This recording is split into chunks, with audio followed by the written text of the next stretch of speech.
What is up, guys? I'm Mark. And I'm Thana, and we make up 1.5 Indians.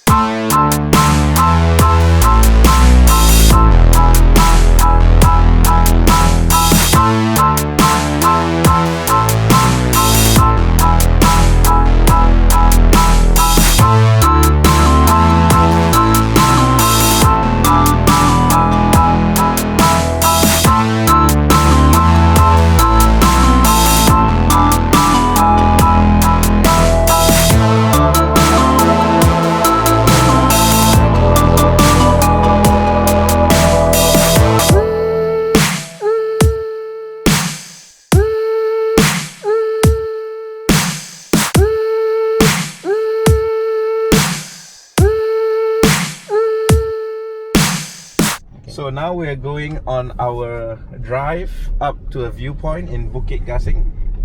Not in the hiking trail, but just a nice viewpoint that we found and would like to share with you guys. As we drive, we also would like to review our Audi A6 Hybrid. Now, we're huge fans of the A6 Hybrid, so this review might be slightly biased, but the good thing is we're very experienced with the A6 Hybrid. So Thana, do you want to start? I think the main thing it's about value, and in terms of a value proposition right now, it's just an extremely good value. Below 100,000 ringgit, you can get A6 Hybrid, or all this, all this pure leather, all this pure magic that you see around us, all this gadgetry and individual buttons and tactile feel. Don't kill me, Mark, while driving there. We can drive very slowly and review the car also. You have time. We'll make it there. So yeah, it's a very good value proposition for 100,000 ringgit, or less now, obviously. And people are afraid of the car, and that's why they shy away, which provides, I guess, a great value for everybody who wants to get into this car. Yeah, indeed. It's simple as that. Indeed. So this may be a hybrid, but it's not slow at all, as you can see here. Yeah, and I think the first thing is that in Malaysia, most hybrids prior to, I guess, a couple of years, have always been hybrids for fuel saving. Right. This is probably one of the very first hybrids in Malaysia which was driven for performance. So this was from back in 2013, and this was designed to give you performance. Obviously now we've got the Panamera, we've got things like the Mercedes Going into the hybrid scene. Exactly, and they're all geared more towards performance, opposed to fuel saving. But this was the very first in Malaysia, at least, and you can feel it. It's 250 horsepower, 480 Nm of torque. There's almost no lag because the turbo is there, but the hybrid kicks in when you want it. Even the dial, if you see over here, I'm not sure if you can see this. The way it works is that there's no RPM meter. It's just about how much power you have. It tells you whether you're braking, you're doing regen, or you are actually using the electric motor and the engine itself. So yeah, it's a pretty cool technology from 2013, which even at today's standard, it's pretty up there. Okay, so yeah, that's the tech part of things. But more importantly, how does this car make us feel? Amazing. You feel like you're in a $500,000 car easily, which it is. The new A6 is over 600,000 ringgit. 600,000 ringgit right now. It's 598. 598. There you go. So you're in a $598,000 car that costs. You can get this for about 70,000 or even less, which is insane. The value here.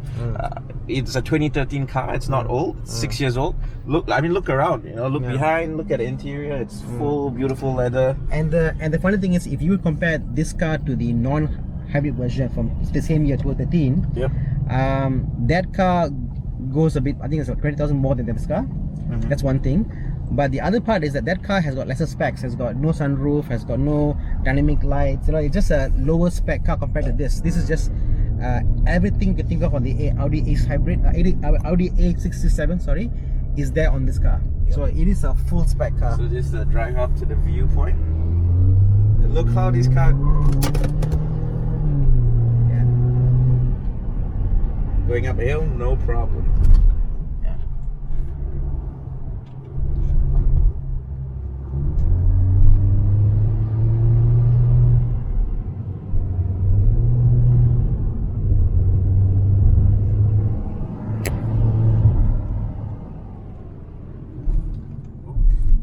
because the sunroof is there. We can do a shot for you.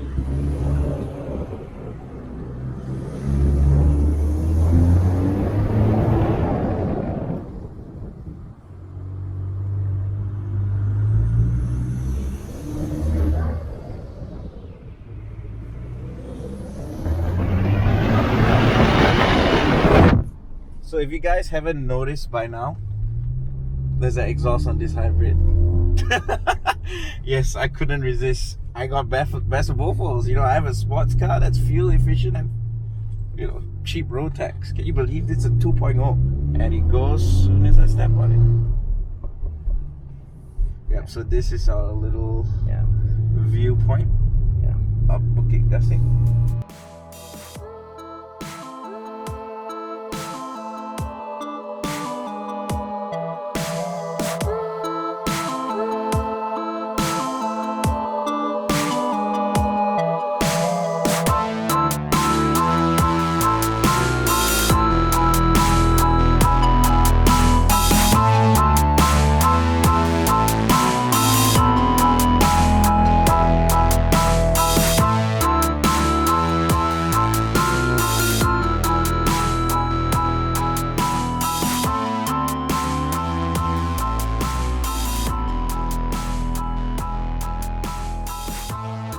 Yeah guys, so you come up here, you get that view and a bunch of friends right behind you. So there's the view. Even with the haze right now, you still get a decent view. Now on a clear day, you could probably see way further than this. It's a great view spot. So let's talk about the A6. Yep. So Thana, maybe you want to describe the exterior a little bit? What do I say? I guess the C7 A6 Sport Car has always been like this. The thing about this particular model, obviously, you've got your dynamic headlights, which there's like a motorized LED behind here. Oh, okay. So does it follow how you turn, or how does that work? I think what happens is it has auto leveling. So when you go on a high speed drive, number one is there is a option for you to enable it to go high beam or low beam depending on the speed you drive. Number two is that when it detects someone's coming up front, it will dip the lights for you so you don't disturb the other guy. And then also when there's weight in the car will be going up and down, obviously depending on the weight of the chassis. So this will auto level the light to match the road itself. And then if you are doing corners, I think these lights over here will come on based on the when I drive it, it does follow, the light does follow a bit to give you that additional lighting on the side. So this is an extremely complicated, expensive light. It's 16,000 ringgit brand new. Jeez, I would not want to have to replace them. 5,000 from the part shop. But the car you can buy the car for 70-80k, and the lights make up $30,000. So it's an excellent value for money, and your car's insured. So why bother? You know, you just buy it, use it, and you can't go wrong. You know? All right. So design wise, aesthetic, from a layman's perspective, what I see when I see this, I see no doubt a 500,000 ringgit car that could pass on as a new car. The new Audis have this same technology, the swooping line from the side, hybrid badging, nice long slope, and still LED lights, so they look new. Of course, I kind of modified the mufflers a little bit, but that's just because I felt like You see, like on my car, the only thing I did differently was that Audi, on the newer Audis, they've taken up the whole honeycomb design strategy. So you've changed that. So I've changed that grille in the front to make it more of a honeycomb design. I'll put a picture up here now, show you how it looks like. That's the only thing I'll actually do differently, kind of make this more modern. But other than that, this is pretty much the current philosophy of Audi, except for the very latest one, which is a bit more angular in design. But yeah, it's pretty much recent. Cool. So let's look at that view again. It's a bit more mystical with the haze, I guess.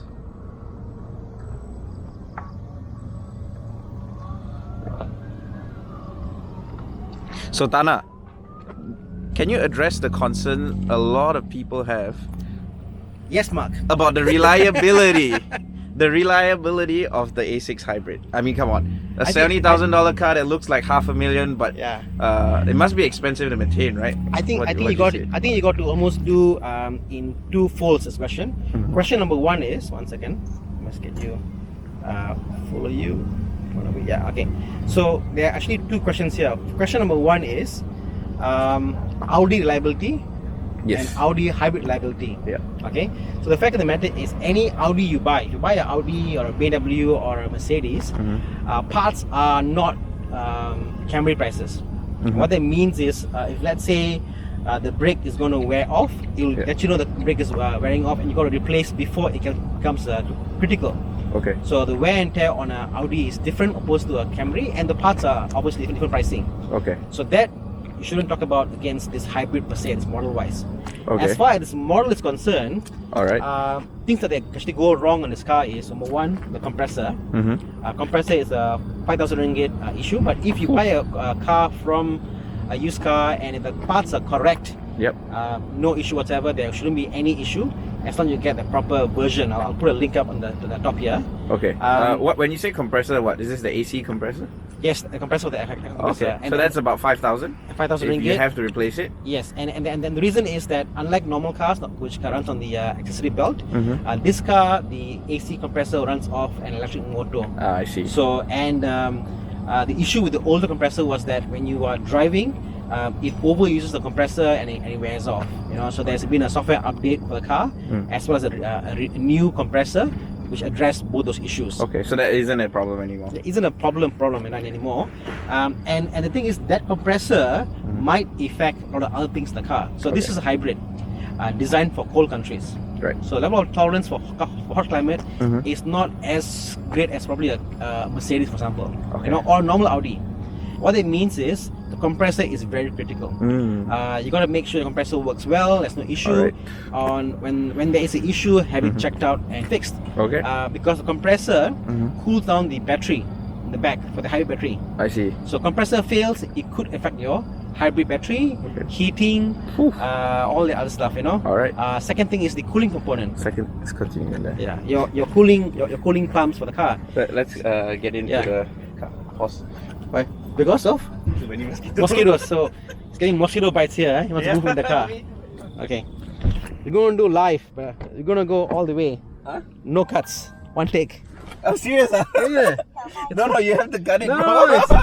You are not keeping this inside. I'm keeping it inside, Mark couldn't stand the mosquito bites. No, it's everywhere. Okay. Everywhere. Okay. So where was I? So I was talking about the cooling.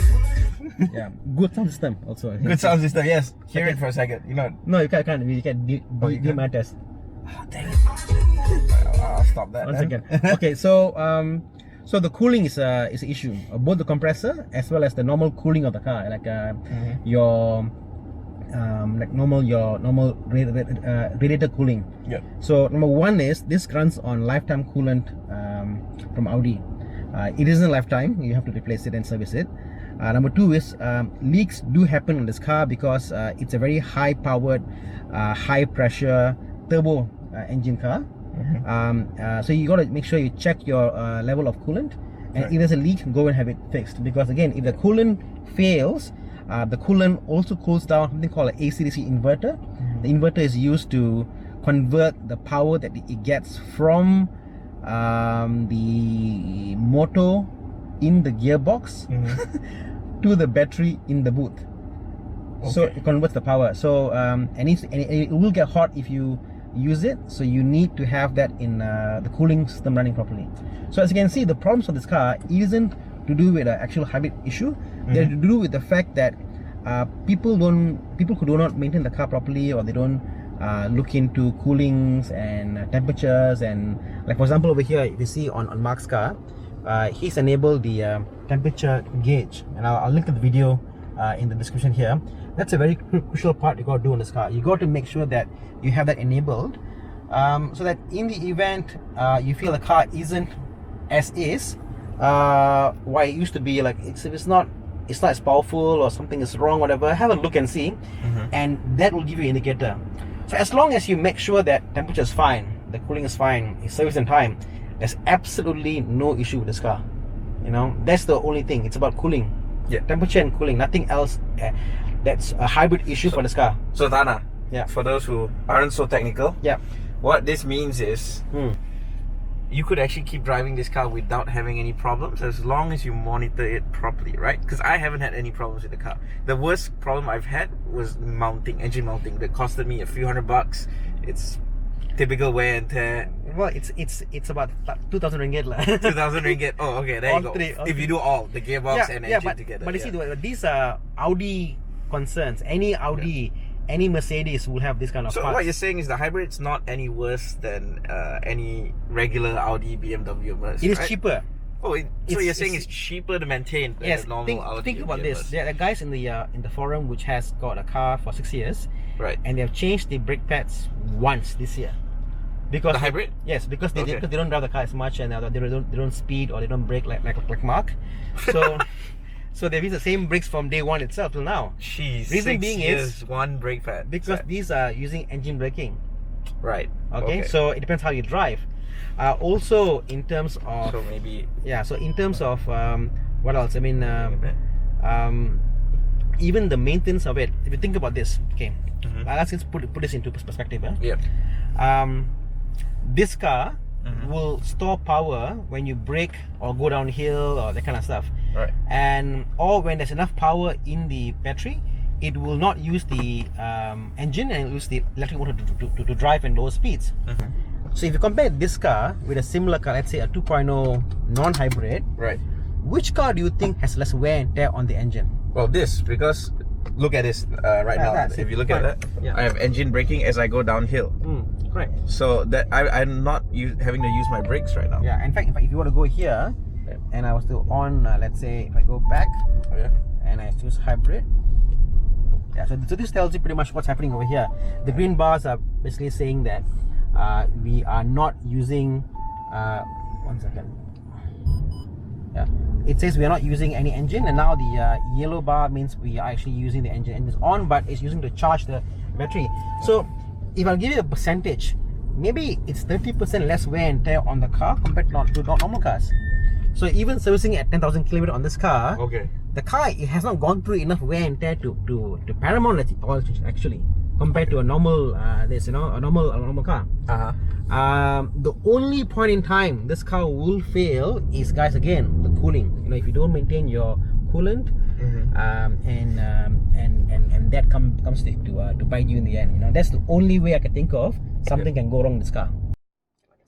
Alright, so we've run through how powerful the car is, how reliable it is. Well, we haven't run through how powerful the car is. That's for another video. Okay. Okay. Okay, we've talked about how powerful the car is, how reliable, and what a good value it is that you can get it on the market between it starts at 70, but if you want a good quality one, may run you up to about 80-ish. It's still pretty good, 70 to 85. Yep. I mean, if you look in the new car market, you can't even buy a Honda Civic with it. You know, you're talking about like a Honda City or something, you know, which is not even close to the premium feel. I think people don't understand how the feel of the car inside is, and I should do another video about just the interior. Yeah, I mean, look at this, you know. You know, it's just the The whole finishing is aluminium here. We have leather here. Yeah, it's just it's an aluminium feel plastic. Yeah, there's no plasticky material at all. You know. So yeah, the feeling of it, how tactile it is, all the knobs, all the levers, all the buttons here. It just feels on a different level. Yeah, it's a good combination of what is meant to be analog and what must be digital. In fact, I prefer this layout compared to the newer digital A6. Yes, I think that the new one is just too much of it's like a touchscreen everywhere. I'm not a fan of the new Audi. So best value car you can get out there. That's what we voted. At least we've decided that A6 Hybrid's the best value you can get right now in the used market. You should get it because the fact is, you know, you don't have to worry about reliability unless you want to trash it. Then maybe don't get it. But if you just want it for a daily, which I use it for a daily, you know, it's a very good, confident, comfortable, powerful car that you can just use all the time and not worry about. And you look fantastic coming out of the A6. Come on, I mean, you know, you look like you've made it when you drive a car like this. Yeah, Okay. that's my take. Any conclusion from you, Thana? No, that's it. That's it. All right. Okay. So get the A6 hybrid, guys. Yeah. Okay. Bye. Goodbye.